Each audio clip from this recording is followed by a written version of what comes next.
Hello student, welcome to Technoneet coaching. बच्चों, आज आपके लिए लाए हैं वैलेंस बॉन्ड थ्योरी की शॉर्ट ट्रिक। तो वैलेंस बॉन्ड थ्योरी के जब भी आप क्वेश्चन बेटा सॉल्व कर रहे होंगे तो सॉल्व नहीं होते हैं, क्योंकि ये थ्योरी बेटा बहुत सारे एजम्पशन के बेसिस पे बनाई गई है और इसमें बहुत सारी एरर्स भी हैं और बहुत कुछ भी नहीं समझा पाई है वैलेंस बॉन्ड थ्योरी। जैसे कि colour of coordination compound, stability of coordination compound, magnetic behaviour हो गया। तो बेटा हम एक शॉर्ट ट्रिक लाए हैं जिसकी हेल्प से आप नीट का क्वेश्चन सॉल्व कर सकते हैं। तो वैलेंस बॉन्ड थ्योरी में जो मेन नीट पे क्वेश्चन आता है वो हाइब्रिडाइजेशन आता है, दूसरा होता है ज्योमेट्री। इसकी ज्योमेट्री क्या है बेटा? और इसमें सबसे ज्यादा इंपॉर्टेंट ये है कि इसमें लीगेंड की थोड़ी बहुत जानकारी आपको होनी चाहिए, ना क्वेश्चन बार बार गलत हो जाएगा बेटा। तो इसका एक चार्ट बना के आप रफ इसकी बार बार प्रैक्टिस करके याद कर लीजिएगा। फिर भी एक शॉर्ट ट्रिक है हमारे पास, वो हम बता रहे हैं बेटा। देखिए, कार्बन ये होता है, कार्बन डोनर आते हैं, कार्बन के बाद में नाइट्रोजन डोनर आएंगे, फिर ऑक्सीजन डोनर आएंगे, फिर फ्लोरीन आएंगी, फिर बेटा क्लोरीन आएगी, फिर ब्रोमीन आएगी और फिर आयोडाइन आयोडीन आएगी। स्ट्रॉन्गेस्ट की बात करेंगे तो कार्बन डोनर कहलाते हैं और वीकेस्ट में आयोडीन आएगी बेटा। कार्बन डोनर सिंगल ही नहीं है बेटा, कई सारे इसमें आते हैं। और आपके एनसीईआरटी में दो दिए गए हैं, कार्बोनिल सीओ होता है और दूसरा ये सीएन है। नाइट्रोजन के बेटा चार आते हैं, एक होता है इन, दूसरा बेटा ईडीटीए है, ईडीटीए -4 चार्ज होता है इस पे। फिर अमोनिया आती है बेटा और फिर एलसीएस है, थायोसाइनेट एन। ऑक्सीजन डोनर की बात करेंगे बेटा तो ऑक्सीजन में भी तीन आते हैं बेटा। सबसे पहले बात आता है वाटर, वाटर आएगा। फिर ऑक्जिलेट आता है जिसको ऑक्स बोलते हैं शॉर्ट फॉर्म में, और फिर हाइड्रोक्साइड आते हैं। Fluorine, chlorine, bromine, iodine. Fluorine और क्लोरीन के बीच में सल्फाइड आ जाता है और क्लोरीन और ब्रोमीन के बीच में थायोसाइनेट आता है। तो इस प्रकार हमारी सीरीज बनके तैयार हो गई है जिसको हम बोलते हैं इलेक्ट्रोकेमिकल सीरीज। और बेटा इस सीरीज में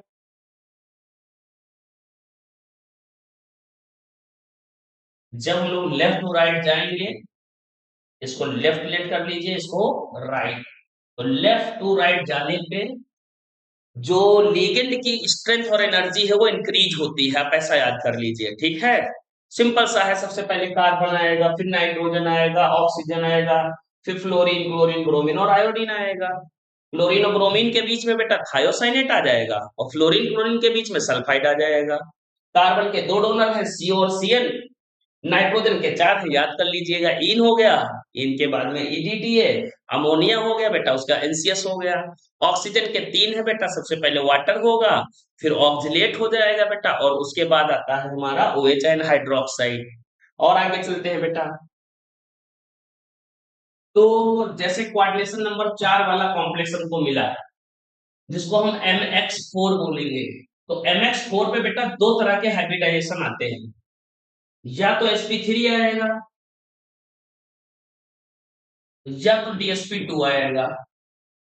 अब इसको पहचानने की एक शॉर्ट ट्रिक है कि आप उसका इलेक्ट्रॉनिक कॉन्फ़िगरेशन कर लीजिए। हाँ बेटा, बात करते हैं मेटल की, तो मेटल देखिए आपकी 3D सीरीज की आ सकती है, 4D series, 5D series, 6D। तो 3D सीरीज ही ऐसी सीरीज है बेटा जहां पर हम लोग स्ट्रॉन्ग फील्ड और वीक फील्ड देखते हैं। बाकी 4D, 5D, 6D में हमेशा जो लिगेंड होता है वो स्ट्रॉन्ग फील्ड की तरह ही बिहेवियर करता है, क्योंकि मेटल का साइज बहुत बड़ा होता है और लिगेंड स्ट्रांगली आके अटैच होता है। तो ये तो स्ट्रॉन्ग फील्ड हमेशा होंगे और इनका हाइब्रिडेशन हमेशा का फिक्स है कि ये DsP2 ही शो करेंगे। और DsP2 बेटा स्क्वायर प्लेनर ज्योमेट्री वाले होते हैं, यानी मेटल के साथ में चार लिगेंड लगे होंगे, ये लिगेंड लिगेंड लिगेंड, और साथ में बेटा यहाँ पे 90 डिग्री का एंगल होगा और इसको हम स्क्वायर प्लेनर बोलते हैं। अब बात आती है 3D सीरीज में। तो 3D सीरीज के लिए बेटा थोड़ा सा कॉन्सेप्ट आपको याद करना पड़ेगा। आप इलेक्ट्रॉनिक कॉन्फ़िगरेशन कर लें। इलेक्ट्रॉनिक कॉन्फ़िगरेशन करने के बाद D0 से लगा के D7 तक आता है, तो हाइब्रिडाइजेशन sp3 होगा और वो टेट्राहेड्रल ज्योमेट्री को शो करेगा। टेट्राहेड्रल ज्योमेट्री कैसी होती है? मेटल और मेटल से बेटा चार लिगेंड कुछ इस प्रकार से लगे होते हैं। बिटवीन लिगेंड और ऑर्बिटल जो एंगल देखा जाए बेटा तो वहां 109.5 होता है। नेक्स्ट बात करते हैं बेटा D10 पे। D10 पे भी फिक्स है कि D10 पे क्या होगा, sp3 ही होगा। हमें जो कंफ्यूजन है बेटा वो कंफ्यूजन D8 और D9 पे है। तो जब D8 आ जाए वो आयोडीन टू वाटर के बीच का लीगेंड हो या आयोडीन वाटर हो तो बेटा sp3 आएगा, टेट्राहेड्रल ज्योमेट्री होगी और एंगल 109.5 होगा। जो बेटा अमोनिया टू CO लीगेंड आ जाता है तो बेटा DsP2 होगा, स्क्वायर प्लेनर ज्योमेट्री होगी, एंगल होगा 90 डिग्री। तो ये रूल है हमारा 4 के लिए। और ये 4 किसके लिए बेटा, सिर्फ 3D सीरीज के लिए। 4D 5D और 6D में कोई रूल नहीं है, हमेशा DsP2 ही आएगा। जैसे कि आपने मेटल पढ़ा होगा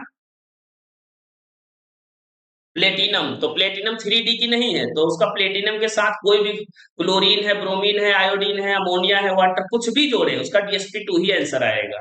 हम लास्ट में क्वेश्चन कराएंगे बेटा। अभी नेक्स्ट चलते हैं। जब कोऑर्डिनेशन नंबर 6 आएगी यानी MX6 टाइप का होगा कंपाउंड, तो वहां पे दो तरह के हैबिटेशन आते हैं बेटा, या तो D2sp3 आएगा या तो sp3D2 आएगा। D2 पहले आता है तो उसको हम बोलते हैं इनर ऑर्बिटल और D2 बाद में आता है तो उसको बोलते हैं आउटर ऑर्बिटल। तो D0 से लगा के D3 तक कोई कंफ्यूजन नहीं है, D2sp3 ही आएगा, इनर वाला ही ऑर्बिटल यूज किया जाएगा। D7 8 9 10 में भी कोई कंफ्यूजन नहीं है, D2sp3 ही आएगा, इनर ऑर्बिटल वाला ही होगा बेटा। सॉरी, यहाँ आउटर ऑर्बिटल वाला होगा sp3D2। कंफ्यूजन कहाँ है बेटा, कंफ्यूजन है बीच में D4 5 6 में। और D4 5 6 में जब आप कंफ्यूज हो जाना तो स्ट्रॉन्ग फील्ड लिगेंड चेक कर लेना। जो मेटल के साथ में स्ट्रॉन्ग फील्ड लिगेंड है तो D2sp3 आएगा, और मेटल के साथ में वीक फील्ड लिगेंड है तो sp3D2 आएगा। जैसे बेटा एग्जांपल देख लीजिए, जैसे हमने कहा आयरन है और आयरन पे +2 चार्ज है, तो +2 पे सिर्फ और सिर्फ क्या होगा, कार्बन स्ट्रॉन्ग फील्ड लिगेंड होगा। नेक्स्ट बेटा जैसे मेटल पे +3 चार्ज है तो मेटल +3 चार्ज पे कार्बन और नाइट्रोजन क्या होंगे, स्ट्रॉन्ग फील्ड लिगेंड, और स्ट्रॉन्ग फील्ड लिगेंड है तो आपका आंसर आएगा D2sp3 इनर ऑर्बिटल वाला।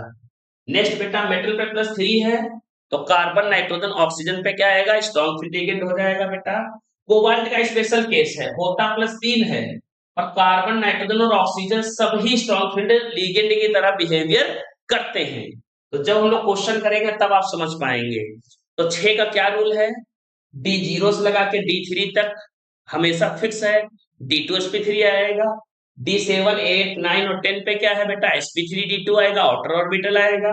D4 5 6 पे कंफ्यूजन है, स्ट्रॉन्ग फील्ड हुआ तो D2sp3, वीक फील्ड हुआ तो sp3D2। चलिए और आगे चलते हैं। अब करते हैं क्वेश्चन बेटा, और क्वेश्चन क्या है, NiCl4। तो सबसे पहले निकिल पे इस पे चार्ज निकाल लें बेटा। तो निकिल पे चार्ज निकालेंगे, Cl का होता है -1, -4 का उल्टा +4, +4 में से 2 गया तो +2 आया। और निकिल का इलेक्ट्रॉनिक कॉन्फ़िगरेशन करेंगे तो Ar आएगा, और Ar के साथ बेटा आता 4s2 3d8। और अब इसमें 2 इलेक्ट्रॉन रिमूव करने हैं तो s में से 2 इलेक्ट्रॉन रिमूव कर देंगे, D8 आ जाएगा। और हमने रोल में क्या बोला था बेटा D8 में, देखिए 4 वाले में D8 पे कंफ्यूजन है और आयोडीन और वाटर के बीच में जो लिगेंड है तो वो क्या आएगा, sp3। यहाँ पे क्या आंसर आएगा बेटा, sp3 हाइब्रिडाइजेशन होगा। और ज्योमेट्री कैसी होगी, तो ज्योमेट्री होती है टेट्राहेड्रल, एंगल होगा 109.5। नेक्स्ट क्वेश्चन करते हैं बेटा।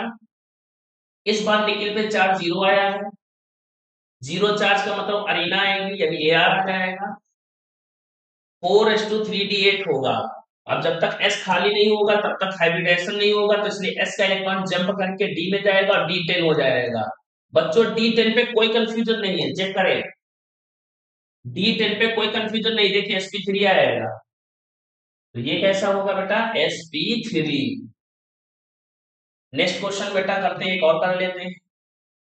यहाँ पे निकिल पे +2 चार्ज आएगा, निकाल लीजिएगा। और यहाँ पे Ar के साथ क्या होगा, 4s2 3d8 होगा। इलेक्ट्रॉन 2 रिमूव कर लेंगे हम लोग S में से, तो आएगा D8।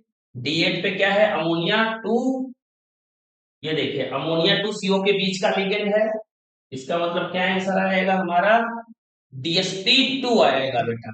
नेक्स्ट Fe हो गया, आयरन पे बेटा कितना चार्ज आएगा, हाँ इसका -1 होता, -4 का उल्टा +4 में से 2 कम करेंगे +2 होगा।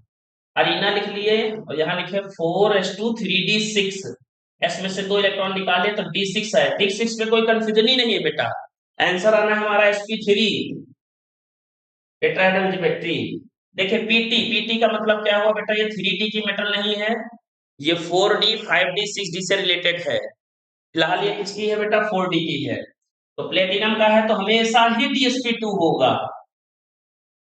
अब जैसे रूथेनियम Ru लिख दे और Cl4 लिख दे बेटा, ऐसे कर दे तो Ru किसका है बेटा, 3d का तो है नहीं, तो 3d का नहीं, उसका DsP2 ही आंसर आएगा, हमेशा आप याद रखें बेटा, ठीक है। नेक्स्ट चलते हैं बेटा, कोऑर्डिनेशन नंबर 6 वाले क्वेश्चन करते हैं। कोऑर्डिनेशन नंबर 6 में यहाँ पे क्या करते हैं, चार्ज के साथ मेटल देखेंगे बेटा, क्योंकि स्ट्रॉन्ग फील्ड वीक फील्ड हमें चेक करना पड़ेगा। D0 से लगा के D3 तक कोई भी दिक्कत नहीं है। तो कोबाल्ट कितने पे होता है बेटा, 27 पे होता है, तो अरीना लिख लिया, अरीना के साथ 4s2 हुआ और 3d7 हो गया, और 27 के बाद में बेटा इसमें कोबाल्ट पे कितना चार्ज आएगा, कोबाल्ट पे चार्ज आएगा यहाँ पे +3, क्योंकि अमोनिया का 0 होता है, 0 का उल्टा 0 +3 जोड़ेंगे तो +3 आ जाएगा। 2 इलेक्ट्रॉन कहां से निकालेंगे बेटा, S में से निकालेंगे, और 1 इलेक्ट्रॉन D से निकालेंगे, तो यहाँ आ जाएगा D6। और D6 पे क्या है बेटा, तो ये थोड़ा सा रूल देखते हैं। D6 पे मुझे कंफ्यूजन है बेटा, चेक करना है मुझे स्ट्रॉन्ग फील्ड है कि वीक फील्ड है। तो इसके लिए देखिए, मेटल पे +2 होगा तो कार्बन स्ट्रॉन्ग फील्ड है, मेटल पे +3 होगा तो कार्बन नाइट्रोजन स्ट्रॉन्ग फील्ड है, और मेटल पे +3 होगा तो कार्बन नाइट्रोजन ऑक्सीजन पे क्या है बेटा, स्ट्रॉन्ग फील्ड है। पर कोबाल्ट पे +3 है तो कार्बन नाइट्रोजन और ऑक्सीजन स्ट्रॉन्ग फील्ड होते हैं। तो क्या कोबाल्ट है, हाँ कोबाल्ट है, +3 है तो स्ट्रॉन्ग फील्ड हो जाएगा, स्ट्रॉन्ग फील्ड हो गया तो वो पेयर ही करा देगा, होल फील्ड फॉलो नहीं करेगा, और आंसर आएगा D2sp3, अंदर वाली D यूज करेगा। अगला कोबाल्ट लेते हैं बेटा, डिक्टो सेम है, इलेक्ट्रॉनिक कॉन्फ़िगरेशन नहीं करेंगे, यहाँ D6 आएगा, D6 के साथ में वीक फील्ड लिगेंड है, कैसे जाना, क्योंकि मेटल पे +3 है, मेटल पे +3 है और फ्लोरीन लगी हुई है, मेटल पे +3 है तो क्या क्या होना चाहिए, कार्बन और नाइट्रोजन होना चाहिए, फ्लोरीन नहीं होना चाहिए, तो वीक फील्ड हो गया, इसलिए यहाँ पर क्या आएगा sp3d2। नेक्स्ट बेटा आते हैं आयरन पे, तो आयरन का इलेक्ट्रॉनिक कॉन्फ़िगरेशन करेंगे तो आयरन पे चार्ज यहाँ +2 आ जाएगा, और यहाँ पे आएगा अरीना के साथ में 4s2 3d6, 2 इलेक्ट्रॉन निकल जाएंगे बेटा, तो यहाँ पे D6 आ जाएगा। D6 पे कंफ्यूजन है, हाँ D6 पे कंफ्यूजन है, और मेटल पे कितना चार्ज आ रहा है, +2 पे कार्बन लगा हुआ है, तो भाई यहाँ पे स्ट्रॉन्ग फील्ड हो जाएगा, तो ये D2sp3 आएगा बेटा। नेक्स्ट चलते हैं बेटा लास्ट क्वेश्चन की तरफ, मैग्नीज, मैग्नीज 25 नंबर पे होता है, Ar हो गया, 4s2 हुआ, 3d5 हुआ, अब मेटल पे चार्ज निकाला, 0 का उल्टा 0, यानी न्यूट्रल लिगेंड लगा है तो टोटल चार्ज ही मेटल का चार्ज होता है। तो यहाँ पे कितना आ गया बेटा, यहाँ पे आ जाएगा +2, S में से 2 इलेक्ट्रॉन चले गए, D5 है, D5 पे कोई कंफ्यूजन है, हाँ D5 पे कंफ्यूजन है, और वाटर कैसा है, वीक फील्ड, क्यों, क्योंकि मेटल पे +2 पे कार्बन ही क्या होगा, स्ट्रॉन्ग फील्ड लिगेंड, ये ऑक्सीजन नहीं होगा, इसलिए D5 पे हमारा आंसर क्या आएगा, वीक फील्ड के हिसाब से sp3d2। चलिए बेटा, हो सकता है आपको अच्छे से समझ में आया हो, नोट्स बना लीजिएगा, एक बार स्क्रीनशॉट ले लें, और बेटा आप क्वेश्चंस लगाते रहें। अगली बार नए वीडियो के साथ मिलते हैं।